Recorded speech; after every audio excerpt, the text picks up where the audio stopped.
Hello बच्चों, मैं सुनीता पांडे शुक्ला। मैं triple MA BEd TET C TET qualified आप सभी बच्चों का बहुत बहुत स्वागत करती हूँ, अभिनंदन करती हूँ। आज हम लोग पढ़ने चल रहे हैं लेसन 5, जिसका नाम है पंडिता रमाबाई। यानी कि पंडिता मतलब यहाँ पंडित जो पूजा पाठ कराते हैं उससे नहीं, ज्ञानी यानी विदुषी यानी कि बुद्धिमान जो होते हैं उनके लिए है। विदुषी रमाबाई मतलब महान यानी कि ज्ञाता जो है उनके लिए यहाँ पर प्रस्तुत है। देखो थोड़ा सा इसके विषय में समझ लो, फिर आगे चलते हैं। पाठ के विषय में थोड़ा इंट्रोडक्शन समझ लो कि ये जो है ये पाठ जो है रमाबाई जी जो बहुत ही ज्ञानी हैं यानी विदुषी महिला हैं, उनके जीवन और उनके कार्यों पर जो है आधारित है। और रमाबाई ने अपना संपूर्ण जीवन बालिकाओं और महिलाओं की शिक्षा के लिए पूरा जीवन अपने आप का सौंप दिया, अर्पित कर दिया था। और उन्होंने असहाय महिलाओं के लिए पुणे नगर में एक आश्रम भी बनाया था। ठीक है, उसी से इन्हीं से संबंधित ये पूरी इसमें कहानी आपको दी गई है। बहुत ध्यान से समझना। पहले एक एक पैराग्राफ का हम आपको बताते जाएंगे। स्त्री शिक्षा से क्षेत्रे अग्रगण्या पंडिता रमाबाई 1858 तमे ख्रीष्टाब्दे जन्म अलभत। मतलब जो है स्त्री शिक्षा के क्षेत्र में अग्रगण्य मतलब आगे रहने वाली पंडिता रमाबाई ने 1858 में जन्म लिया। तस्याः पिता अनंत शास्त्री डोंगरे माता च लक्ष्मीबाई आस्ताम। उनके जो पिता जो थे वो कौन थे? अनंत डोंगरे, और माता जो हैं लक्ष्मीबाई थी। तस्मिन् काले स्त्री शिक्षायाः स्थिति चिंतनीया आसीत्। उस समय जब रमाबाई जी के समय में स्त्री शिक्षा की स्त्रियों की जो शिक्षा की जो स्थिति थी वो बड़ी शोचनीय थी, मतलब बहुत दर्दनाक थी। मतलब कोई लड़कियों को, महिलाओं को पढ़ने देना चाहता था। फिर देखिए आगे इसके, स्त्री कृते संस्कृत शिक्षणम प्रायः प्रचलितम न अस्ति। स्त्रियों के लिए तो संस्कृत की शिक्षा तो लगभग अप्रचलित थी। मतलब ये तो संस्कृत पढ़ना तो बहुत बड़ी बात थी। वैसे नॉर्मल पढ़ाई लड़कियों को, महिलाओं को नहीं पढ़ने दिया जाता था। किंतु डोंगरे रूढ़िबद्धा धारणाम परित्यज्य स्वपत्नीम संस्कृत मध्यापयत। परंतु जो डोंगरे ने रूढ़ियों से बंधी हुई धारणा को छोड़कर, मतलब जो आडंबर था कि स्त्रियों को नहीं पढ़ने देना है इत्यादि सभी आडंबरों को तोड़कर अपनी पत्नी को संस्कृत की शिक्षा दी। कौन से डोंगरे? कौन? रमाबाई जी के पिताजी अनंत शास्त्री डोंगरे जी ने यानी लक्ष्मीबाई जी को संस्कृत की शिक्षा दी। इतने विरोध के बावजूद कि संस्कृत पढ़ना तो बहुत दूर की बात थी, जहाँ पर स्त्रियों को पढ़ने देना नहीं जाता था, वहाँ पर अनंत शास्त्री डोंगरे जी ने अपनी पत्नी को संस्कृत की शिक्षा दी। ठीक है। एतत् अर्थ सह समाजस्य प्रतारणाम अपि असह्यत। इसके लिए उन्होंने समाज की बहुत सारी ताड़ना सही। मतलब लोग बहुत बोलने लगे, अरे तुम तो मतलब महिला को पढ़ा रहे हो, इस तरह से करके लोग बोलते नहीं है कि, तो उस तरह से उनको बहुत कुछ सहना पड़ा, सुनना पड़ा, लेकिन उन्होंने सुन के उसको अनसुना करा। अंतरम रमा अपि स्वमातु संस्कृत शिक्षाम प्राप्तवती। इसके बाद जो रमाबाई मतलब रमा जो है रमाबाई के लिए है, रमा ने अपनी माता जी से ही संस्कृत की शिक्षा प्राप्त की।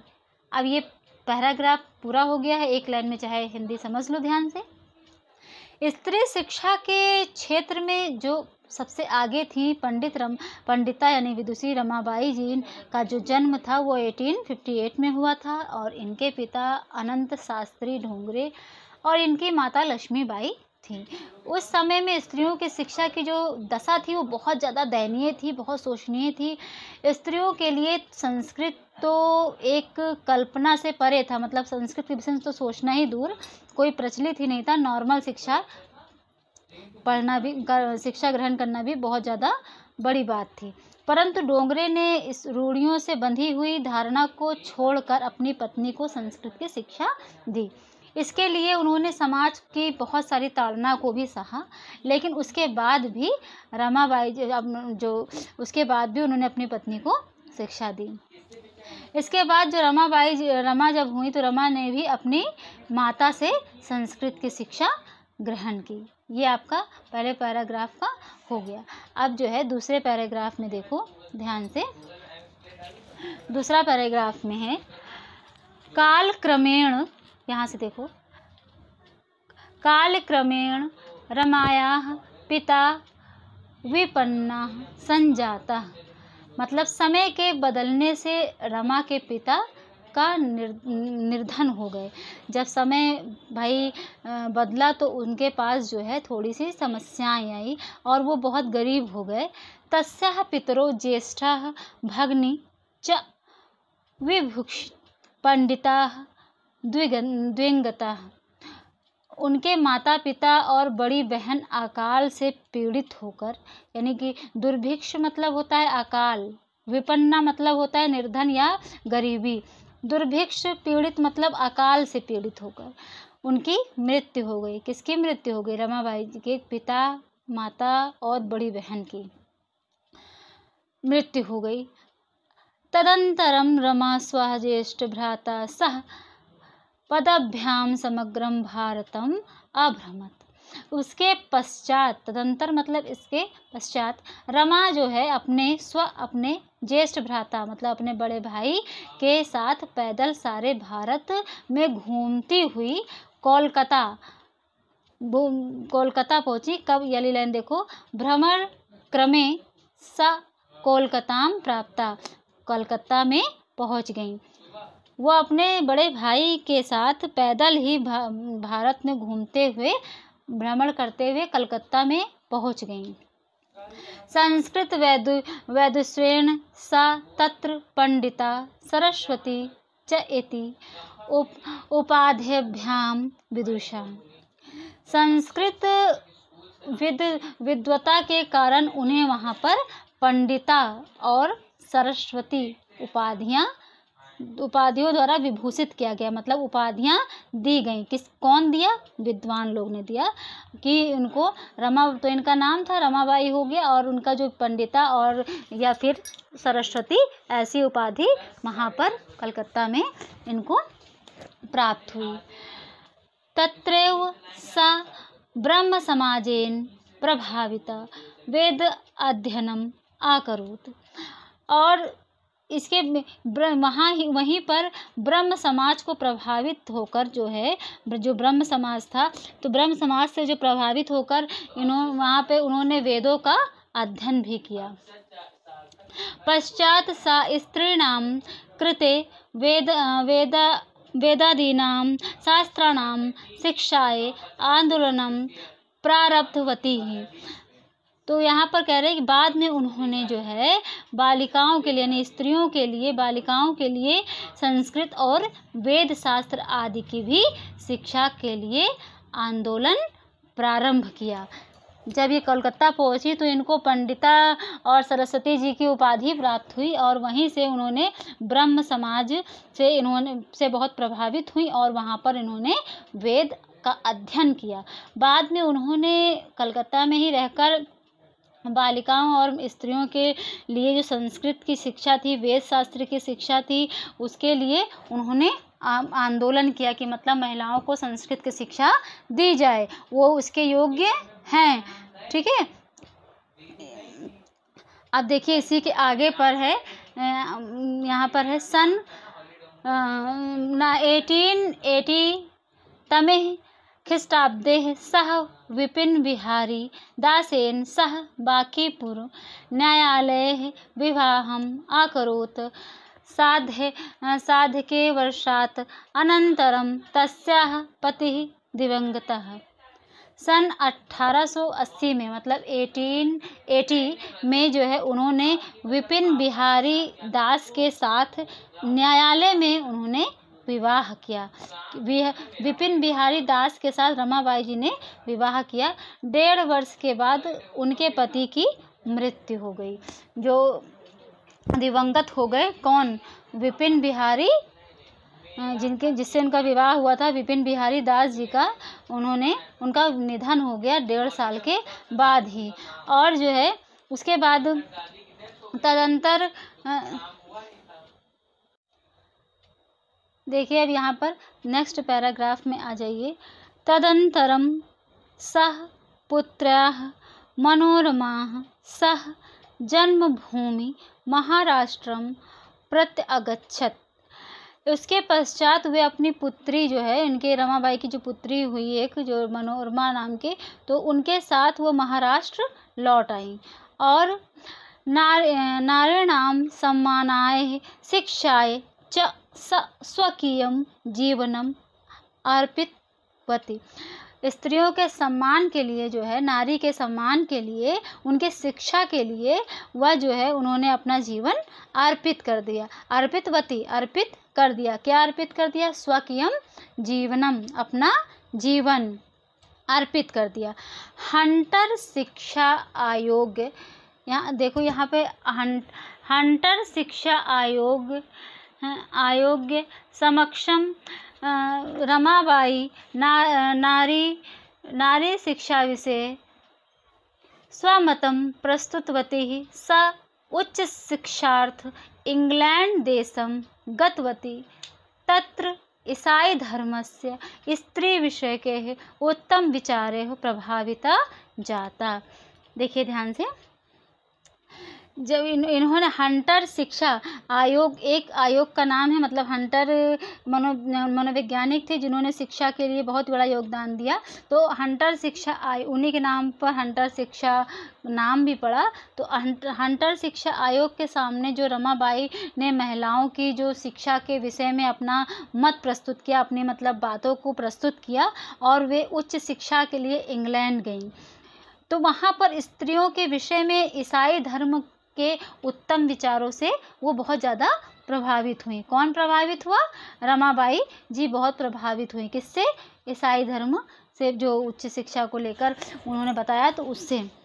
देखिए नेक्स्ट पैराग्राफ में देखो ध्यान से बेटा। इंग्लैंड देशात रमाबाई अमेरिका देशम आगच्छन्। इंग्लैंड देश से रमाबाई अमेरिका गईं। तत्र सा भारतस्य विधवा स्त्रीणां सहायतार्थम अर्थसंचयम् अकरोत्। वहाँ उन्होंने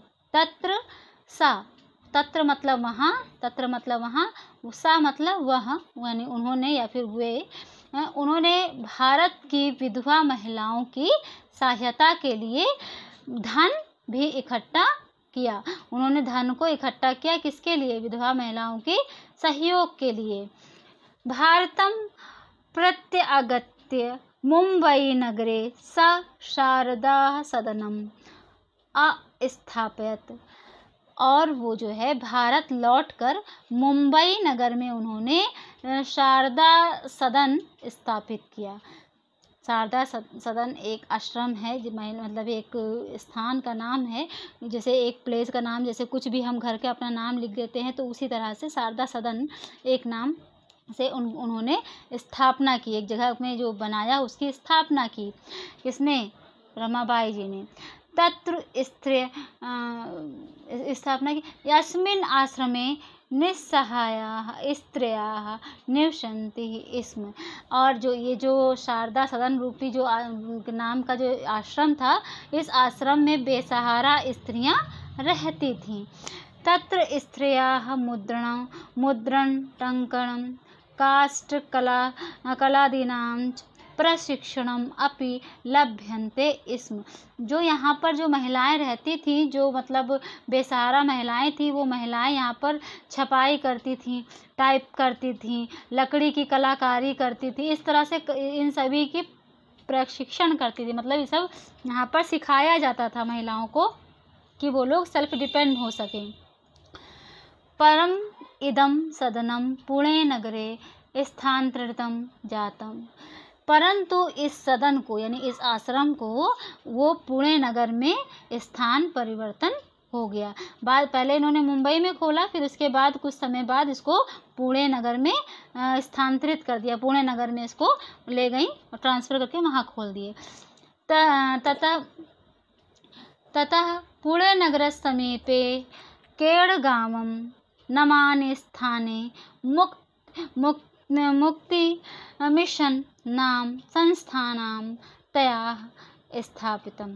इसके पश्चात पुणे नगर के समीप जो है केडगांव जो था, केडगांव में इन्होंने केडगांव नामक स्थान पर इनके द्वारा एक पुणे नगर में स्थान परिवर्तन होने के पश्चात केडगांव मतलब पहले मुंबई में इन्होंने स्थापना की शारदा सदन का, फिर उसके बाद ये पुणे में स्थान अपने आश्रम को ले गई। इसके पश्चात पुणे नगर के पास ही एक केडगांव था, उसके केडगांव के पास जो है मुक्ति मिशन नामक एक संस्था इन्होंने स्थापित की।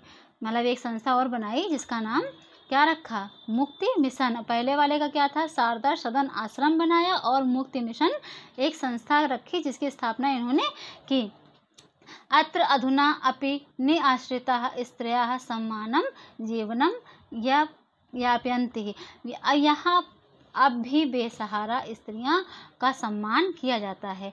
ये जो मिशन में जैसे जो ये संस्था बनी, इसमें इसके द्वारा जैसे जो लोग असहाय हैं, बेसहारा, उनके लिए बहुत सारे काम किए जाते हैं और उनकी मदद के लिए यहाँ पर सम्मान के लिए आज भी उनका सम्मान किया जाता है, उनका प्रोत्साहन किया जाता है, उनका मनोबल बढ़ाया जाता है जिससे वो और अच्छा कर पाएँ। इसके आगे का देखो बेटा, लास्ट पैराग्राफ है। 1922 तमे ख्रीष्टाब्दे रमाबाई महोदयायाः निधनम् अभवत्। 1922 में रमाबाई जी महोदया का निधन हो गया, मतलब उनका देहांत हो गया। देश विदेशानां अनेकासु भाषासु निपुणः आसीत्। यह देश विदेश की अनेक भाषाओं में निपुण थी। इनके अंदर मतलब ये जो है बहुत देश विदेश की सभी भाषाओं को जानती थी। समाज सेवायाः अतिरिक्तं लेखनं क्षेत्रे अपि तस्याः महत्वपूर्णम् अवदानम् अस्ति। जो इस समाज सेवा के अलावा ये लिखने के क्षेत्र में भी बहुत बड़ी योगदान इनका रहा है। मतलब ये लेखन कार्य भी बहुत अच्छा करती थी। स्त्री धर्म नीति हाई कास्ट हिंदू वुमेन इति तस्याः प्रसिद्धं रचनाद्वयं वर्तते। स्त्री धर्म नीति और हाई कास्ट हिंदू वुमेन, ये इनकी प्रसिद्ध 2 रचनाएं हैं। मतलब इन्होंने जो लेखन कार्य में भी प्रवीण थी, मतलब ये लिखती भी थी, तो इनकी जो 2 पुस्तकें बहुत ज़्यादा फेमस हुई। कौन सी? पहली हुई स्त्री धर्म नीति और दूसरा हाई कास्ट हिंदू विमेन। ये 2 इनकी रचनाएं बहुत ज़्यादा प्रसिद्ध हुई। ये आपका चैप्टर आपका कंप्लीट हो गया है, मैंने अर्थ बता दिया है। आप ध्यान से इसका अभ्यास कार्य में प्रश्नोत्तर इत्यादि को करने में ध्यान से देखिए। देखिए यहाँ पर प्रश्न अभ्यास कार्य में प्रश्न संख्या 1 है। प्रश्न संख्या 1 में एक पदेन उत्तर है देना है आपको। इसमें क्या है कि पहले का उत्तर, पहले आपको प्रश्न उतारना है, ये का वाला पूरी लाइन उतारोगे, फिर उत्तर लिखोगे, फिर आपको उत्तर में रमाबाई लिख देना है। फिर खा वाला पूरा प्रश्न उतारोगे, फिर उत्तर में स्वमातु लिख दोगे। फिर गा वाली पूरी लाइन लिखोगे, फिर उसके उत्तर में विपिन बिहारी दासेन लिख दोगे। फिर घा वाली पूरी लाइन उतारोगे, फिर इसके उत्तर में नारी नाम लिख दोगे। फिर अंगा वाली पूरी लाइन उतारोगे और इसमें इंग्लैंड देशम, हालांकि मैंने इसमें पूरा लिख रखा है, आप स्क्रीनशॉट लेके जैसे भी आप इससे कॉपी कर सकते हो। दूसरे प्रश्न में देखिए, रेखांकित आदृत प्रश्न निर्माण करो। तो इसमें आपको करना क्या है कि प्रश्न बनाना है। ये उत्तर वाली लाइन दे रखी है और इसमें प्रश्न बनाना, तो इसमें भी आप ऐसे ही कर सकते हो कि पहले इसको उतार लो, फिर उसके बाद नीचे यहाँ पर नीचे ये क्वेश्चन मार्क वाले जो मैंने लिख रखे हैं, कस्याः, कस्य, कुत्र, कस्याः, का इत्यादि लिखा हुआ है, इसको आप दूसरी लाइन में लिखते चल सकते हो, यानी कि प्रश्न बना सकते हो। कहने का मतलब है पहले आपको ये ऊपर वाला उतारना होगा, फिर दूसरे में दूसरी लाइन में आपको ये लिखना होगा। इसी तरह से इसको कॉपी कर लीजिएगा। फिर देखिए प्रश्न संख्या 3 में आपको प्रश्न उत्तर लिखना है। तो ये मैंने प्रश्न उत्तर आपके लिए स्पेशली कॉपी में नोट किया और मैंने इसमें हार्ड वर्क किया और मैंने आपको PDF बना के दिया है। तो यहाँ से आप स्क्रीनशॉट लेके इसको लिख लीजिएगा। ये पूरा प्रश्न उत्तर है। फिर प्रश्न संख्या 4 में देखो, यहाँ पर क्या करना था कि यहाँ पर पद परिचय कराना था। तो यहाँ पर देखिए पद परिचय कराना था, इसमें पूरा जो है मैंने यहाँ लिखा हुआ है, आप इसको कॉपी कर लीजिए पूरा, ठीक। अब जो ये प्रश्न संख्या 5 में है, इसमें आपको लकार, पुरुष और वचन लिखना है, वो भी मैंने आपके लिए लिख दिया है, आप इसको लिख लीजिए आराम से स्क्रीनशॉट लेके। फिर प्रश्न संख्या जो 6 है, इसमें करना क्या है कि ये घटनाक्रम के अनुसार लिखना है। इसमें मतलब कुछ लाइनें यहाँ लिखी हुई हैं, वो कुछ ऊपर नीचे हैं लाइनें, अब इसको सीक्वेंस वाइज लिखना है, लाइन वाइज लिखना है। तो देखो पहली लाइन ये है, दूसरी लाइन ये वाली है, तीसरी लाइन ये है, चौथी लाइन ये है, पांचवी लाइन ये है, छठी लाइन ये है। आप इसको सीक्वेंस वाइज नोट कर लीजिएगा। अब आपका ये चैप्टर मेरी तरफ से पूरा हुआ। आपके लिए जिन बच्चों के पास पुस्तक नहीं है उनके लिए मैं बता दूं, मैंने पूरा ही चैप्टर पुस्तक से ही बना रखा है, तो आपको कहीं पर भी कोई पुस्तक ढूंढने की ज़रूरत नहीं है ना, सब कुछ आपको इसी में मिल जाएगा। बशर्ते आपकी का जो रिस्पॉन्सिबिलिटी बढ़ती है वो ये कि मेरी वीडियो को लाइक करें, अगर पहली बार देख रहे हैं तो वीडियो को सब्सक्राइब करें और बेल आइकन को ज़रूर दबाएं और साथ साथ अपने दोस्तों के साथ मेरी वीडियो ज़रूर शेयर करें सभी का, जिससे सभी को इससे हेल्प मिल सके। ओके बच्चों, बाय, टेक केयर।